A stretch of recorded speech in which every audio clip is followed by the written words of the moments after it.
Hello, everyone. This is Steve from A Better Life. This podcast is brought to you by our sponsors, Premium Botanical. They are the makers of Herbal Spectrum, which is a full spectrum hemp-based CBD.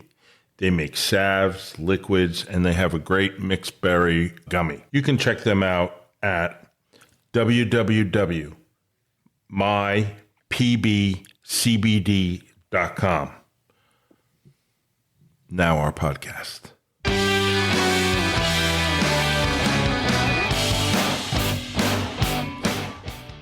Hello, everyone, and welcome to our podcast, A Better Life with George and Steve.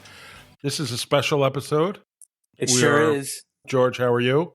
And Great. Please introduce our special guest. Absolutely. A good friend of mine, Jimmy Hank Pizza. Welcome, Jim. Oh, thank you. Pleasure to be on. Now, I got to tell you, Jim, George always told me he's never really cared for pizza. One day we're here, and I order pizza because we're in a rush, and he used to cook or I cooked. When I cooked, he complained. But because he's so picky, the kitchen's too messy, the pots are in the wrong place. So then we just ordered pizza because we didn't have a lot of time. And then he loved the pizza, and he made me order it. We ordered it almost every week and in between, and talked about it in every episode. Was it Hartsdale House of Pizza? Hartsdale House of Pizza.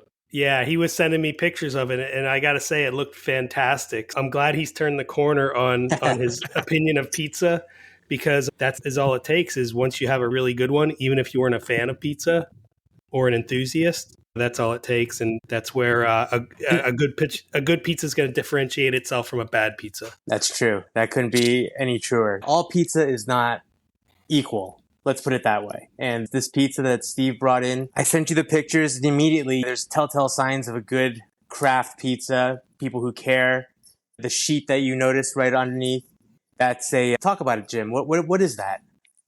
Oh, you mean the liner in the box? So it's crazy that guys that know, and when they see something, they're like, oh, just seeing that, you know, it's a decent pizza, or that they care about their pizza, because there's a box liner company called Perfect Crust, and they really started blowing up over the pandemic in marketing their unique pizza liner. Usually people just throw like a wax paper or some sort of, there's like the corrugated, you've probably seen the corrugated cardboard.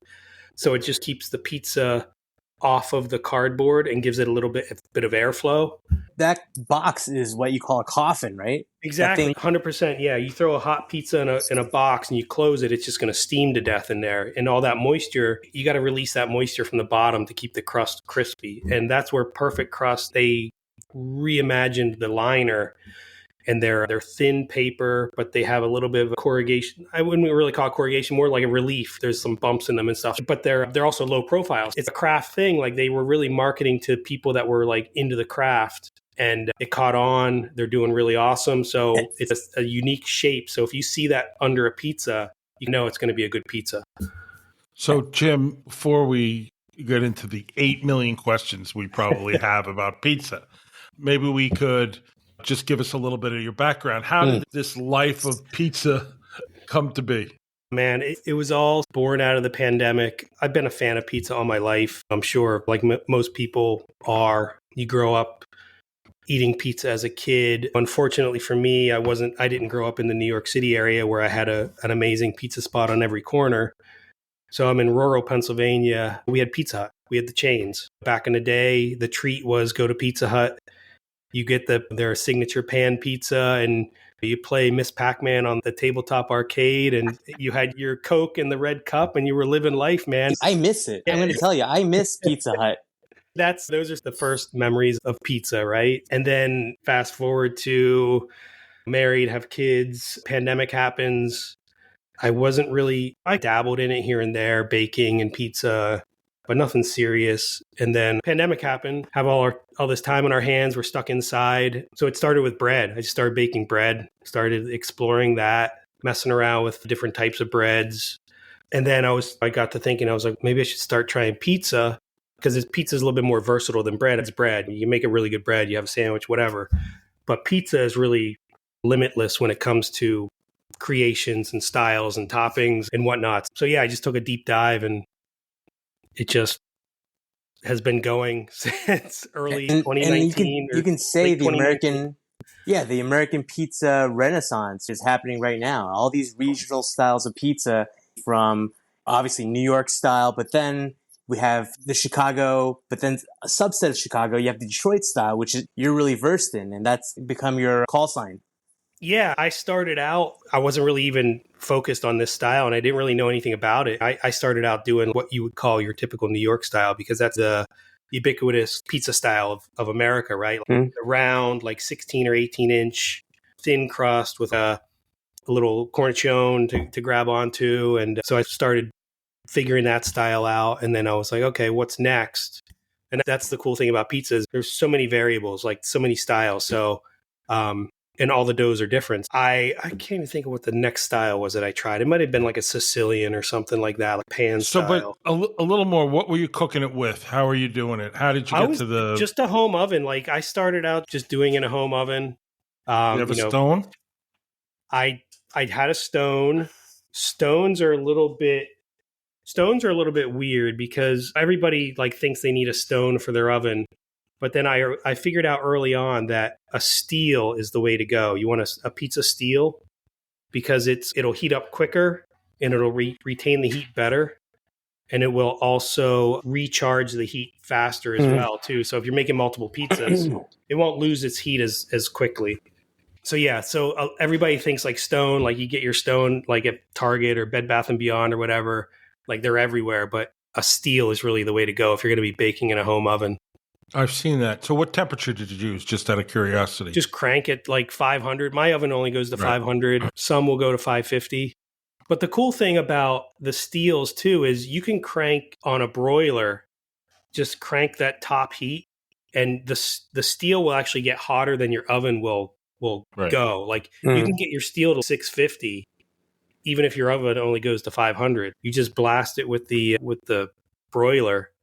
So yeah, that was the thing. I messed with that for a while. And then another thing that's really good for home baking is you've seen the pizza screens, which like every pizza shop has them. You can buy them for $5 on Amazon. Even if you don't have a steel, a screen is awesome because it's almost like a cheat code because you can stretch your pizza out and you have a perfectly round template to put your pizza onto. And then you don't have to worry about the stress of launching your pizza dough like on a peel. A lot of people have trouble, especially starting out, launching that pizza and it's going to stick and then it's not going to be round. It's going to turn into a calzone, worst case. Like it's going to. So what about flour? When the beginning did you, because I know my friend started a pizza place and he had the regular ovens that every Italian place, I almost used the slang term, every Italian place uses. And he was trying to make more artisan pizza, and he started using 00 flour and all that things. And then he learned that his ovens didn't get hot enough to use those kinds of flours, that he needed to switch to a fine crafted all-purpose flour. And it changed his pizza completely. Yeah, flour is huge. That's one thing, like, and it's misleading in a lot of ways. Of course, on the internet, there's all these Facebook groups, and it makes me laugh because there's these pizza groups where people are like, oh, you got to use 00 flour if you want to make pizza. I'm like, you only want to use 00 flour if you're trying to go for a true Neapolitan, 90-second bake at 950 degrees Fahrenheit. Like, that's the flour you want to use. That is not, you don't want to use 00 if you're doing like a New York style. Like, you want to use almost like an all-purpose, or you can even blend like an all-purpose and a bread flour. You want something with a little bit more protein content that's going to give you this structure, and you're going to get a stronger, significantly higher in protein. Yeah, you're going to get a much stronger dough. And that's because of your equipment, right? Your home oven can only get to that 500, 550 mark. So you need flour with, and I've actually heard some guys add a little bit of sugar so that you can get that leoparding and all that char. And some people, and some will add, and a lot of flours are already malted. Some people add like diastatic malt to get that coloring too, which helps. I've messed with that too, and it definitely works. But I've done that too. Flour is everything, and knowing the right flour for the style that you're using or the style that you're making makes a huge difference. There's no one flour for just pizza. Did you use regular yeast? You didn't use the instant yeast, right? I just use Active Dry.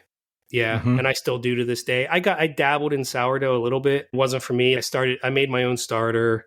I just couldn't get in the groove of like feeding it and keeping it and maintaining it. I do still have my starter in my fridge. And I can revive it any time I want. You have it frozen, or do you keep it just in the fridge? It's just in the fridge. Yeah, I'll just dump off the hooch every now and then. And yeah, if you take it and put it in the freezer, you can leave it in there for a decade. Still, exactly. My starter's really old. I was lucky. I got starter from at Boulet's when I was there once taking a class. Yeah, he gave me some of his starter. I went in his basement. He had I shouldn't say it's not really a basement. It was a kitchen. He had a 55-gallon drum of starter. And the thing was like alive. You could see it coming out. It was like a science fiction movie. And he took a Chinese container and just put it in, and gave it to me. And then I added that to my starter, and it made a significant difference. It certainly is. And then I have two. I have one that's organic whole wheat, and then the regular.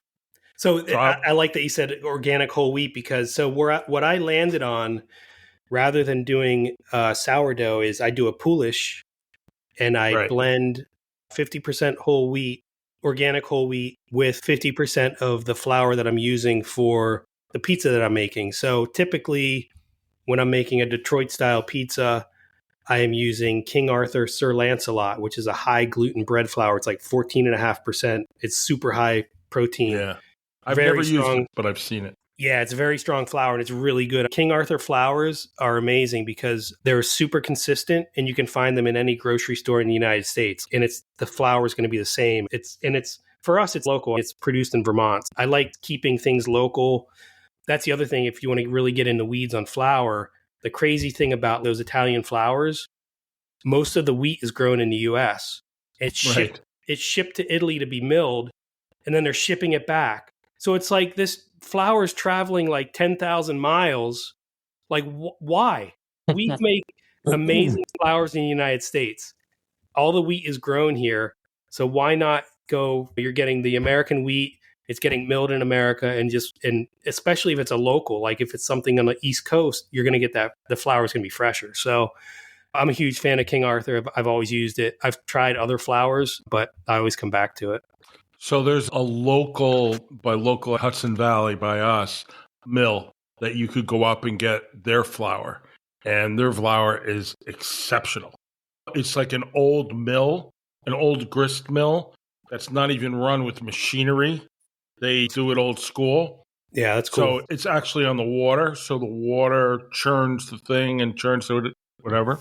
There was one of those when I used to live in Vermont. There was one of those there too, but I didn't realize what I was missing when I did it. That's important. Okay, you bake bread, you're baking pizza. I'm not quite sure how you get to the obsession part. I guess the obsession came when it was a combination of things. It was like pandemic, cooped up inside, can't go and do anything. Social media got really big. There was a huge surge in social media activity at that point. So I started like just searching pizza on Instagram, Facebook, whatever. I think this was even before TikTok. When did TikTok come out? I think it was before TikTok. Instagram was like the big thing then, and still is to a point. But so yeah, just start searching pizza and the styles and what style to do next. And then I start seeing Detroit style, which Detroit style took a crazy trajectory upward. Nobody knew what Detroit style was 8 years ago. And then Sean Randazzo, who basically put it on the map, God rest his soul, he passed away a few years ago. He won the best pan pizza in Vegas. I think it was like 2017 maybe. And that sort of put it on the map, and really, people were like, Detroit style, what's this? This is pretty unique. There's nothing like it.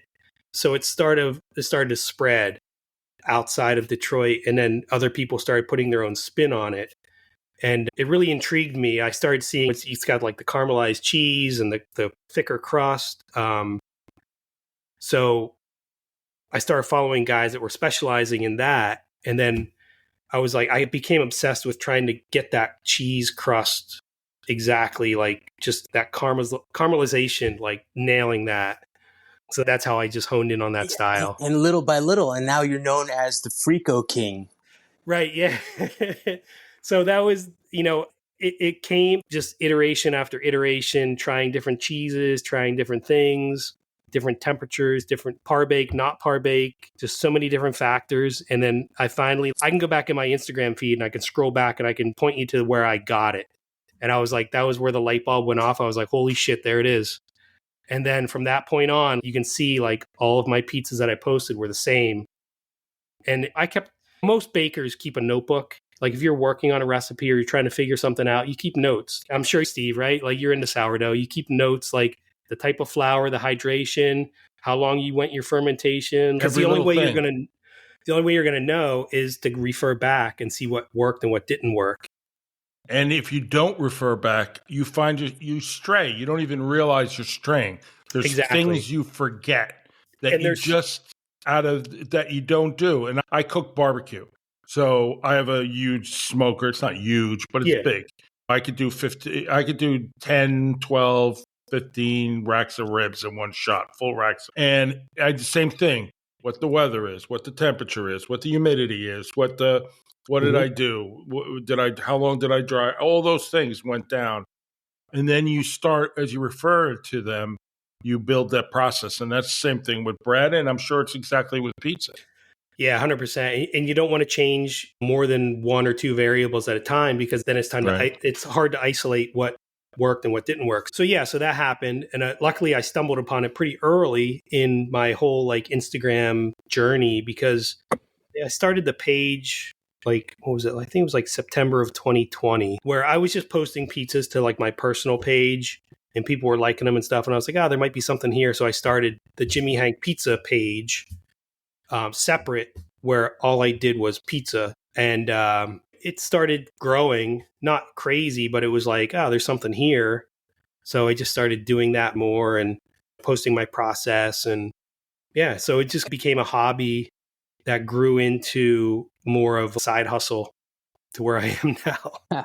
So Steve, I've known Jim for most of the pandemic and probably a few years prior.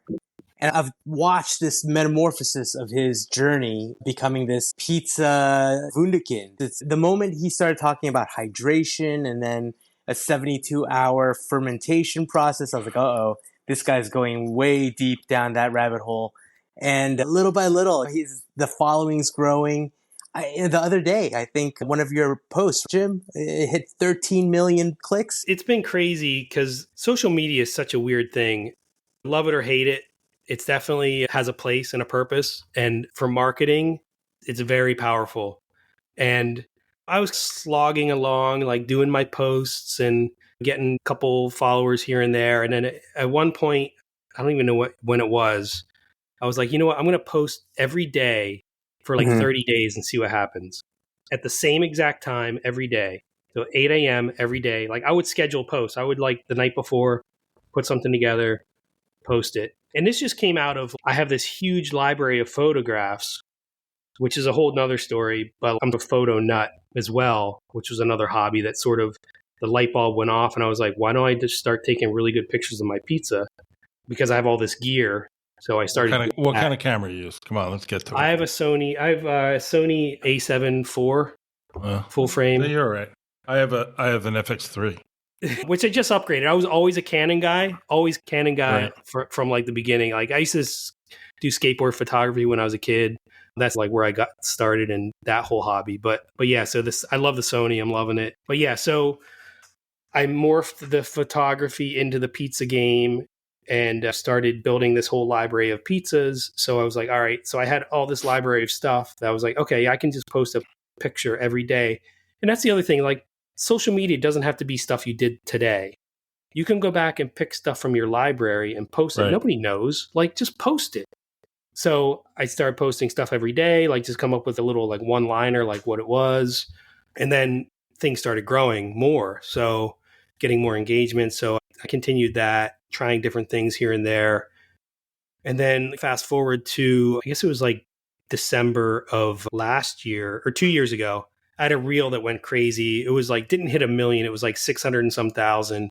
And I was like, and I was on vacation. Like we were in Aruba and I saw this reel started gaining all this momentum. And I was like, holy shit, what's going on? And got a ton of followers from that. And then this past January, is when I hit a crazy streak, this reel, and it's a stupid little 6-second clip of me sliding the spatula into the pan to release the cheese frico, that cheese crust. It's at 25 million views now. That is insane. And from that one reel alone, I think I got 20,000 followers. You can see the analytics, and it's still going. And I have multiple reels. Some of my friends, I'm pretty good friends with some good pizzas. We'll call them influencers, even though I hate the term. They're like, post another one that's similar in style, but different. I'm like, all right. So I post another one, and sure enough, it caught, and that one's at 5 million, whatever. So I posted 3 or 4 that were like very similar, but a little bit different. And it's just something like that's how the algorithm works. It like catches the visual appearance that is similar, and it just pushes it out to people. So yeah, it's really interesting how that shit works. And the following has been crazy since January this year. And it's with followers are basically currency in the social media world. So now people reach out for endorsements. They want to like work with you on products and whatnot. So that's like the other part of the side hustle to making pizza that people can eat. People are like consuming the pizza online visually. So it's like those two different like streams of revenue are working out of this like crazy side hustle that came out of a pandemic. It comes from passion. It comes from persistence, consistency. You were making pizza for your family, and then some of your neighbors said they were interested, and you started baking for some neighbors, and then all of a sudden it became the neighborhood. Mm-hmm. You would have guys come over and make orders, and there's plenty of apps out there where you can schedule. So you had schedule pickups and whatnot. Yep. And then you put yourself even further out there, and you went to Vegas and competed last year for the first time. And then this year you just came back, and we caught up on our group chat, and I said, why don't you come on our podcast and talk about your journey? So that's funny. Let's talk about Vegas for a minute. So did you do other competitions before you went there? Yeah, no. So paint the picture for us. So how many people are competing? Where is it there? Is it invite, or do you submit your application? Yeah. No, so how'd you get involved there? So I'll go back to the beginning. So the first Pizza Expo I went to in Vegas was, we're 2024. So it was 2022 was the first one. And I just went out. I didn't compete. I just wanted to go because they took a pause for COVID, obviously. And then the first one after the COVID startup was like a mini expo. It wasn't like the full-blown thing because it was like still like people weren't traveling, especially the Italians. Remember, like Italy was really locked down during the end of COVID. They did one, and I remember following people, my friends on Instagram, following people that were going to it. And I'm like, man, that looks really cool. Everybody's together, hanging out, like all these people that you really only met online and chatted with about pizza. You're just like nerding out about hydration and fermentation online. They're all hanging out together, and so I was like, I got to go next year. So I made it a point to go, but I didn't compete. Like I didn't even know about the competitions really. I just wanted to go to experience it. So I went. It was awesome. Got to hang out with everybody, and it's basically a trade show, typical trade show that's on a convention center floor. You got all your vendors, from your equipment to your ovens, mixers, dough rollers, to your cheese vendors, your pepperoni. All the big guys are there. Hormel, Grande Cheese, everybody. So you get to meet people that you've only met online, in addition to making connections with vendors.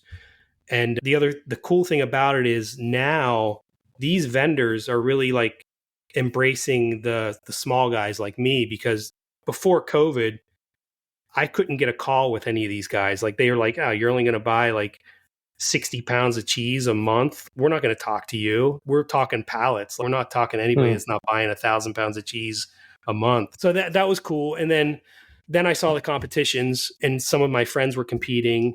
So then the following year I was like, maybe I'll do it. And one of my best Instagram sort of mentor guys who lives in Pittsburgh, Eddie Stalusky, Eddie's Pizza, he was like, just do it, man. He said, what do you have to lose? Just do it. It's fun. Like, just go for the experience. Like, just go in without any expectation and just have fun with it. That's the end of part 1 of our interview with Jimmy Hank Pizza. Thank you all for listening, and we'll see the finish in the next episode. From George and I, thank you all.